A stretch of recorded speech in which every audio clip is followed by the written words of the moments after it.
Хемохимді неліктен қолдануымыз керек? Хемохим қалыптасу бойынша әлемде теңдесі жоқ ерекше өнім. Оның мәні құрамындағы 3 қосындыда жатыр. Бұлар аю балдырған алыбы, күйдірілген тамыр, гүлді сүтті пион.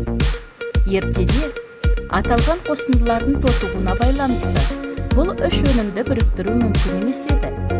Кальмар компаниясы қосындылардың формуласы бұзылмай бірегей жұмыс істеу үшін тотықтандырмайтын және консервантсыз заттарды араластырмай-ақ осы 3 қосындыны біріктіре алды. Өнім дайын болған кезде иммунитетті модельдеу резонансын құрды. Адам ағзасын ішкі және сыртқы факторлардың бұзылуынан қорғайтын, көзге көрінбейтін өрістерді жаратты. Яғни, бұл жағдайда ағзадағы жасушалар бұзылмайды. Хемохим жаңа жасушалардың машықтануына жақсы үдеріс береді.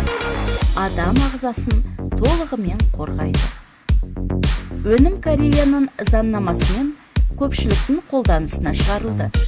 Яғни, тамақ өнімдері мен медициналық құралдарды қадағалау органдары осы өнімге деген қызығушылықтарын білдірді.